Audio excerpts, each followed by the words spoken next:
Hello, everybody. This is Danny from The Right to No Longer Exist. And yes, I know it has been a while since I made a solo video. But today I've finally completed our second letter that I've been working on for the past month. And this letter is a little different because it talks about our worldview and how it relates to our belief that everyone should have the right to die. Now, you don't have to agree with our conclusions to support the right to no longer exist, but I think it's important that we share ours since it served as the glue that held Kevin, Amanda, and I together and motivated us to form this movement to begin with. So without further ado, here goes something. We are anti-theists who reject the concept of God, the afterlife, and all other belief systems that claim there is something beyond the physical.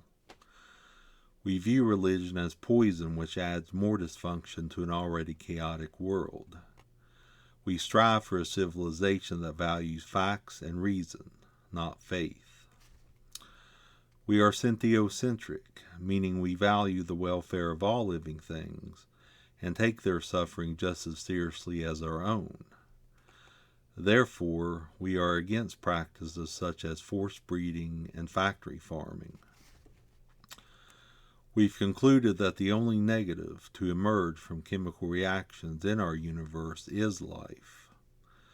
This cosmic tragedy has led to 600 million years of sentient slaughter through the hyperviolent process of evolution, a process that will continue until extinction. In our view, coming into existence is the harm. The fact that we cannot have a biosphere without the brutality of the food chain is evidence to us that peace is fundamentally incompatible with life. Without life, there can be no deprivation, grievances, anguish, or bloodshed. No risk of enduring any type of negative state whatsoever, including the dying process. Therefore, we are ethically opposed to imposing these harms on others by procreating. The popular term for this philosophy is antinatalism. As sentient beings, we are burdened with the labor-intensive drive to chase comfort in exchange for brief periods of relief. Then it's back to the battlefield where hardships are guaranteed. The good never comes easy, and the half-life of satisfaction is short.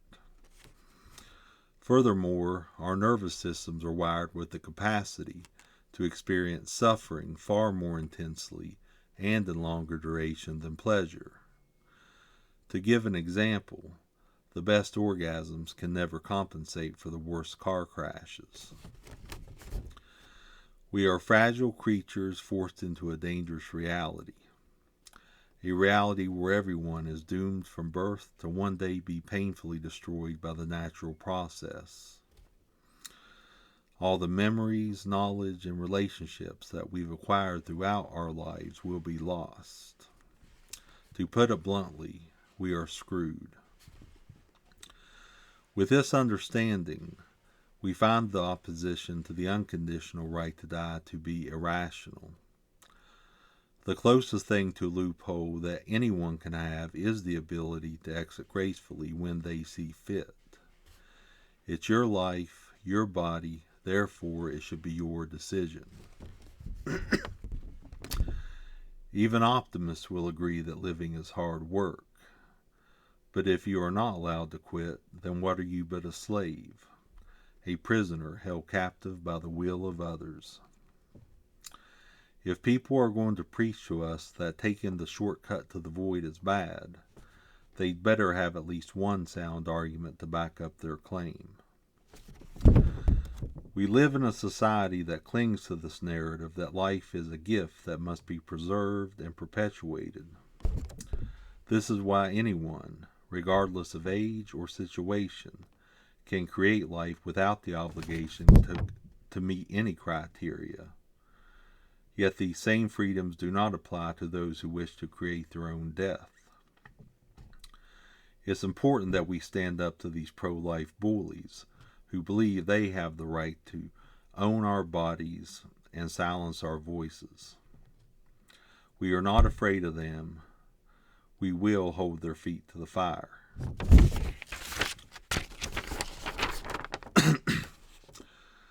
The right to no longer exist is committed to fighting for everyone's freedom from existence as a basic human and constitutional right, not a privilege that must be earned through suffering. We oppose any right to die legislation that segregates people based on their circumstances. We find such policies to be outright discriminatory. Even countries with the most liberalized right to die laws value paternalism over the individual. For example, if a young Dutch citizen wants euthanasia due to a mental health condition, they must first have to endure months of therapy before they can qualify for the peaceful pill.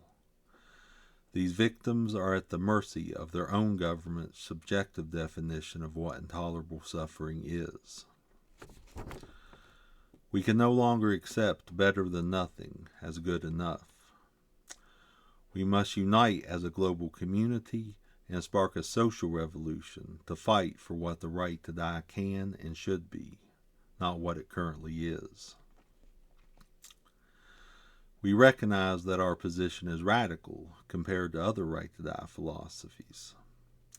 For the sake of clarity, we would like to further elaborate on what the right to no longer exist is and isn't. We are not a suicide cult, nor are we suicidal ourselves.